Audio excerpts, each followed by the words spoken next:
Hi, georgette ഫാബ്രിക്കിൽ വന്നേക്കുന്ന സെൽവാർ സെറ്റിൻ്റെ കളക്ഷനുമായിട്ടാണ് വന്നേക്കുന്നത്.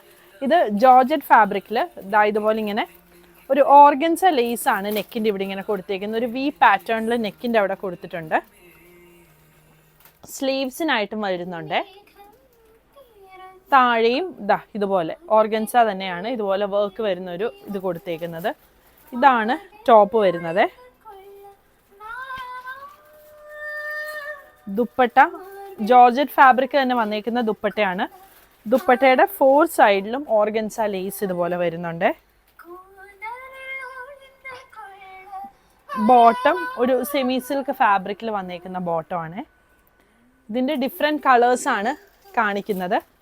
ആദ്യമേ വരുന്നത് ഒരു ബ്രിക്കിൻ്റെ ഒക്കെ ഒരു ഷെയ്ഡായിട്ട് വന്നേക്കുന്നതാണ്. ഇങ്ങനെയാണ് വന്നേക്കുന്നത്.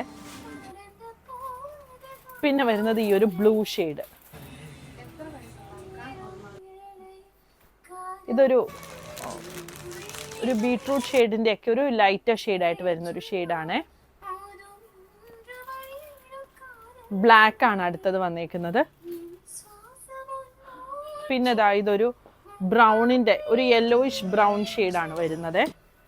പിന്നെ നല്ലൊരു ലാവൻഡർ ഷെയ്ഡ്. ഇത്രയും ഷെയ്ഡുകളാണ് വന്നിരിക്കുന്നത്. ക്രേപ്പ് ലൈനിങ് വെച്ച് സ്റ്റിച്ച് ചെയ്യുന്നതാണ് ഈ മെറ്റീരിയലിന് ഏറ്റവും നല്ലത്. കാരണം ആ ഒരു ഫിറ്റ് കറക്റ്റായിട്ട് കിട്ടണമെന്നുണ്ടെങ്കിൽ ക്രേപ്പ് ലൈനിങ് ആയിരിക്കും യൂസ് ചെയ്യുന്നത് നല്ലത്. ലെങ്ത്ത് നമുക്കൊരു 47-48 ഒക്കെ ലെങ്ത്ത് കിട്ടും. പിന്നെ സൈസ് ആണെങ്കിൽ ഒരു 48 സൈസ് വരെയൊക്കെ ഉള്ളവർക്ക് സ്റ്റിച്ച് ചെയ്യാനായിട്ട് പറ്റും. ഇതിപ്പം ഞാനിങ്ങനെ ഒന്ന് നെക്കിൽ കൂടെ കയറ്റി ഒന്ന് സ്റ്റിച്ച് ചെയ്താൽ എങ്ങനെ വരും എന്നൊന്ന് കാണിക്കാനായിട്ട് ഇട്ടതാണേ. നല്ല ബ്യൂട്ടിഫുൾ ആയിട്ടുള്ള കളേഴ്സാണ്. സെറ്റിൻ്റെ പ്രൈസ് വരുന്നത് 1450.